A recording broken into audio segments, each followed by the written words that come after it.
নমস্কার, শালপিয়ালিতে আপনাদেরকে আবারও স্বাগত। আজকের ভিডিওটা কয়েকটা দিনের মুহূর্তকে জুড়ে একটা অন্যরকম ভিডিও হতে চলেছে।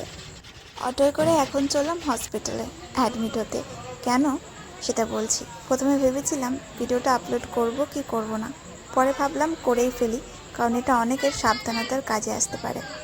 আমার যে বেডটা ছিল তার এক পাশেই ছিল এই দাদু ঠাম্মির বেড। এত সুন্দর একটা কাপল এই বয়সে এসেও যখনই বাড়ির লোক অ্যালাউ করছিল, উনি এসে এসে ওনার পাশে বসছিলেন, কখনো দাঁড়িয়ে থাকছিলেন, কখনো মাথায় আলতো করে আদর করে দিচ্ছিলেন। হসপিটাল মানেই চারিদিকে রোগ আর রোগী, সঙ্গে ডাক্তার ও ওষুধ তো আছেই, আর রয়েছে অসুস্থ ব্যক্তিদের সঙ্গে তাদের আপনজনদের ভরসার হাত। এবার বলি আমার কি হয়েছিল। আমি 22শে শ্রাবণ পালনের জন্য ফুল তুলতে গেছিলাম, আর সেই গাছের ছিল বোধহয় একটা সাপ। আমি সেটা খেয়াল করিনি, সে আমার আঙ্গুলে কেটে দিয়েছিল। প্রথমে আমি অতটা কেয়ার করিনি, তো আস্তে আস্তে গোটা হাতটা যখন যন্ত্রণায় ধরে গেল, আমি শিওর হলাম এটা সাপেরই কামড়। আমি অনেকক্ষণ বাড়িতে কিছু বলিনি। সেদিনে যে ভিডিওটা বাগানে শ্যুট করতে গিয়েছিলাম, ওটা শ্যুট করতে করতে আমি খুব অসুস্থ বোধ করি। তখনও কোয়েল কিছু জানে না, ও জিজ্ঞাসা করাতে আমি বলি হয়তো আমার সাথে এমন কিছু ঘটেছে।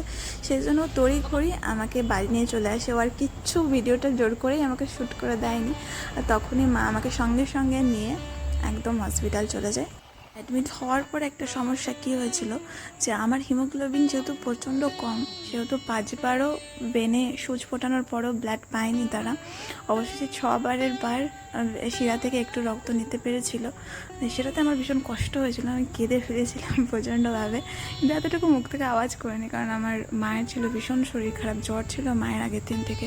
তো মাকে দেখলাম ভয়ে অনেকটা মুখটা শুকিয়ে গেছিলো। ভাবলাম চলো স্পাইন কষ্ট হচ্ছে, ঠিক আছে, চোখ থেকে জল ছড়ুক, চিৎকার করবো না। পরে আমাকে অ্যান্টিভেনাম দেওয়া হয়। টোটালি 7টা ওরকম মোটা মোটা সূচ গেছে আমার শরীরের ভেতরে, সেদিন ফুটো হয়েছে সেগুলো দিয়ে।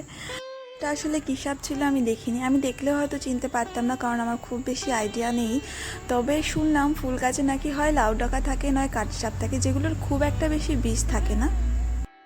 ছবি তুলে রেখেছিলাম, কারণ আমি ভেবেছিলাম যদি আমাকে হসপিটালে নিয়ে যাওয়া হয় আমি হয়তো এই ছবিটা অন্তত দেখাতে পারবো, কারণ রক্ত ধুয়ে দিলে খুব একটা দাগও যে সব সাপের কামড়ানোর থাকে সেটাও কিন্তু থাকে না। তো সেটা আমার ভীষণ উপকারে লেগেছে। এটা এর জন্যই বলা, যদি কারোর সঙ্গে এরকম দুর্ঘটনা ঘটে থাকে তারাও কিন্তু এই ছবি অন্তত তুলে রাখতে পারো।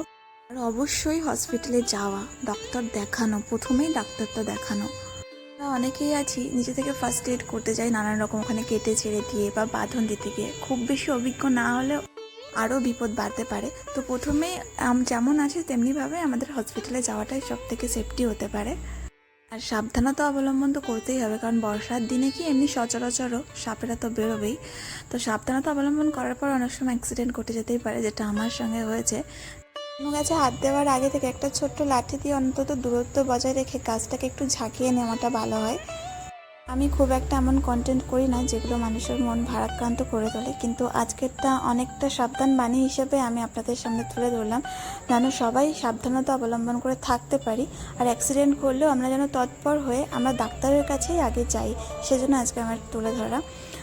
হ্যাঁ, যেটা বলতেই ভুলে যাচ্ছিলাম সেটা হচ্ছে ভয় না পাওয়া, প্যানিক না করা। যে যাকে কামড়েছে তারও প্যানিক করা চলবে না, এবং চারপাশের মানুষদেরকেও প্যানিক করা চলবে না। আর আজকে আমরা সন্ধ্যাবেলায় এসেছিলাম কঙ্কালীতলার আরতি দেখতে। আমার অনেক দিনের খুব ইচ্ছে ছিল কঙ্কালীতলার আরতি দেখবো, তাই আসা।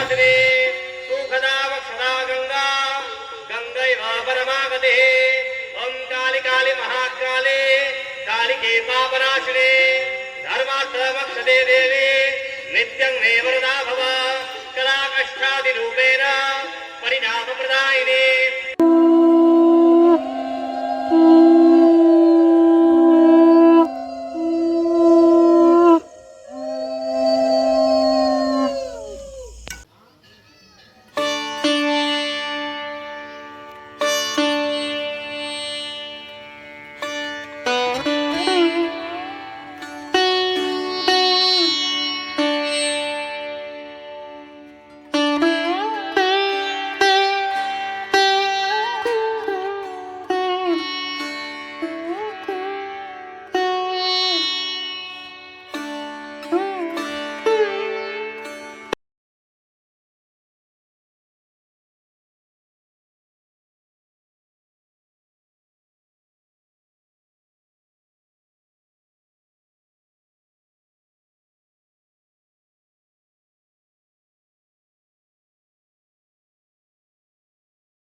চলে আসবে। দিদি নিয়ে যাচ্ছে না।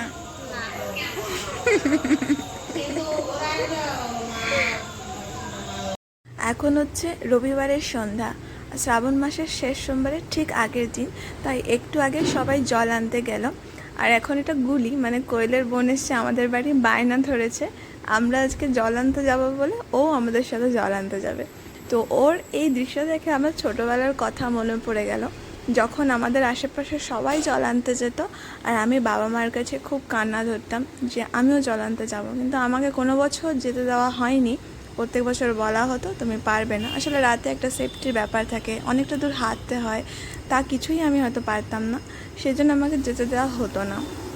তার বদলে আমাকে যেটা করতে দেওয়া হতো সেটা হচ্ছে যারা পুণ্যার্থীরা জল নিয়ে যাওয়া আসা করতো, যেহেতু আমাদের রোডের পাশে বাড়ি, তো রোডের ওপরে দাঁড়িয়ে আমরা সবাই ছোলা আর শরবত বিলি করতাম। অনুরোধের পর আমি এখন যাওয়ার পারমিশন পেয়েছি।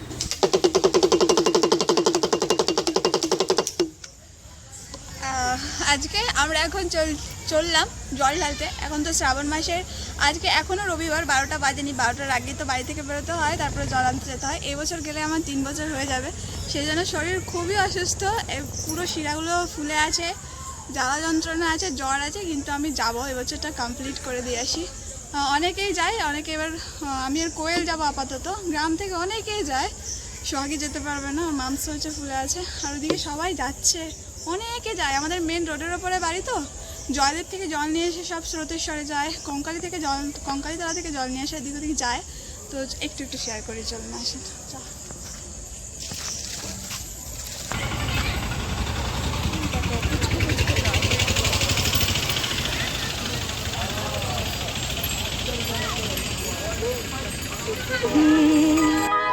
भोले बाबा पार लगाओ, त्रिशूलधारी शक्ति जगाओ, भोले बाबा पार लगाओ, त्रिशूलधारी शक्ति जगाओ।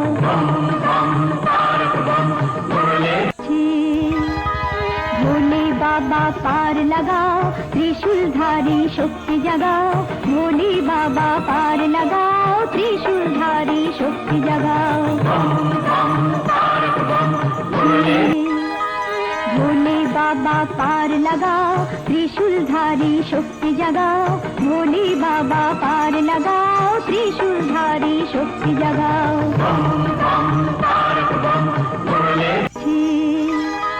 भोले बाबा पार लगाओ, त्रिशूलधारी शक्ति जगाओ, भोले बाबा पार लगाओ, त्रिशूलधारी शक्ति जगाओ।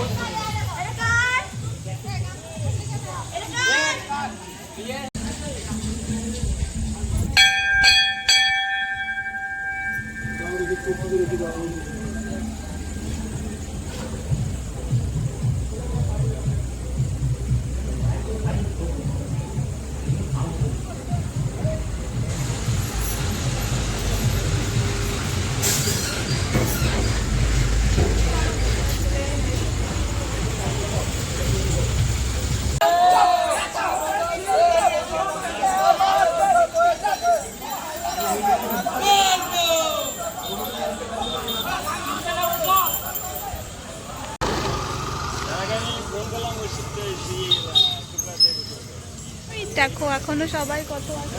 চলো,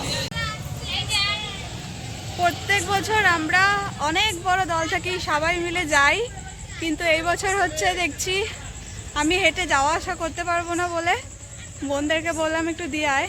অনেকেই দেখছি এবারে সবাই টোটো করে যাচ্ছে, আসার সময় হয়তো হাঁটতে হাঁটতে আসবে, তাই দলটা এবার সে আগের মতন অনেক বড় হবে না, সেভাবে হলে বেশ মজা হয় সবাই একসাথে যাওয়াটা। যাই হোক আমরা এভাবেই পৌঁছে যাই আপাতত। চাপ চাপ চাপ দোকানে আছে বিক্রম ভাই,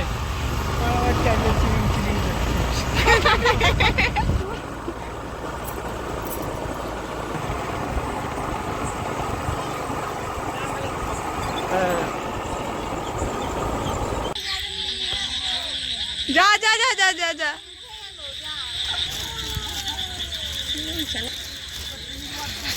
ওরা তো আসবেই। নদীতে নৌকা নিয়ে। নৌকা বাঁধা আছে আর আমরা দুজনে ভয় লাগছে। ও প্রথমবার এসছে বেচারি, আর এইবারে লোক সদস্য অনেক কম আমাদের, আর এত নদী ছাপিয়ে এবার জল হয়ে থাকে না প্রত্যেক বছর, ভয়ও লাগছে, কিন্তু নামতে তো হবেই। কিন্তু সবাই এখান থেকে স্নান করেনি, তাহলে ভিড় থাকতো, কোথাও একটা স্নান করেছে ওরা। নৌকা বাঁধার আছে, ওখানেই আছে মনে হয়। এই যে একদম এতটা জল পুরো বেশি বেশি যাচ্ছে, স্রোত রয়েছে জলটাতে, কিছু বোঝা যায় না। ছাতার মাথা, চলো ওইদিকে দেখি। নামবি না? চান করবি না? আমার মরতে খুব ভয়। টেনশন নেই, তোর জন্য আমি একটা মগ এনেছি, ওই যে ভেতরে মগে করে স্নান করবি, অনেকটা জল রয়েছে। তুমি সূর্য তুমি চন্দ্র তুমি গ্রহ প্রভু হে তুমি শক্তি তুমি মুক্তি। এবার আমাদের সাথে বড়রা কেউ নেই, অনেকে অসুস্থ আছে, সেজন্য আসতে পারিনি। টাইমটা এমন। তো আমি এসছি এর আগে 2 বছর, যতটুকু তাদের কাছ থেকে শিখেছি ততটুকু বললাম। আর নৌকা ধরে স্নান করলাম, হ্যাঁ একদম পার খুঁজে পাইনি আমরা। নৌকা ধরে ও কোনো রকম টেনে ধরে রেখে আমি আপাতত স্নান করেছি, তারপরে ও করবো।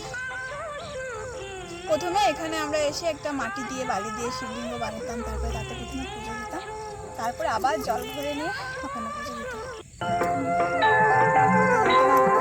তুমি দুঃখে আছো সুখে আছো আশায় বুকে আছো দুঃখে আছো। তুমি সূর্য তুমি চন্দ্র তুমি গ্রহ প্রভু হে তুমি শক্তি তুমি মুক্তি তুমি আমরা জল ভরে মন্দির বসে নদী থেকে কিছুটা এগিয়ে এসেছি। আমি একটা লাইট পেয়েছি বলে ভিডিওটা করলাম। আমরা এসে মজা করে স্নান করেছি, ডুবতে সেরকম পারিনি, এত জল অফ হয়ে গেল। আমাদের ভোলে বাবা আছে, আমরা ভাবতাম দুজনে কি করে যাবো, ভয় পাবো। আর বউয়ের গল্পটা রিসেন্ট বিয়ে, ওর বউয়ের গল্প শোনাতে শোনাতে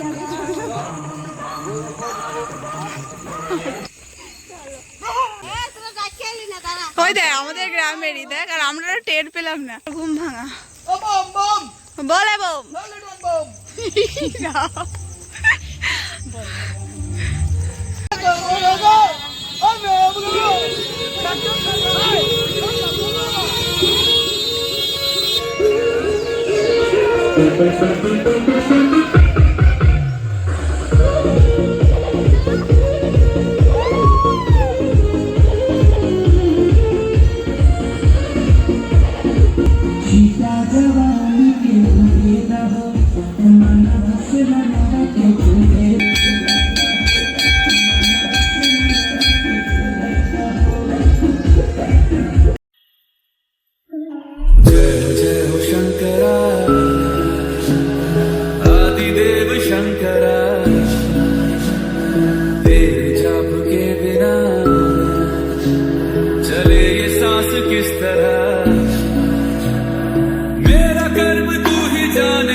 सत्यं शिवं सुन्दरं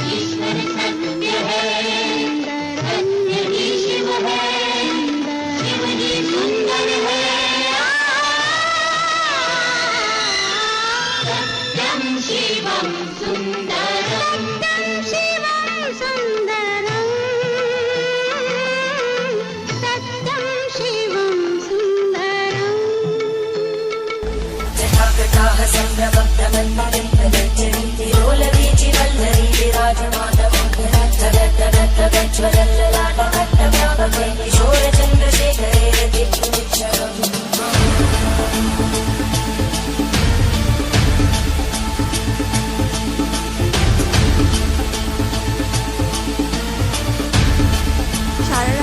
পুণ্যার্থীরা এইভাবেই জল নিয়ে যাওয়া আসা করবে।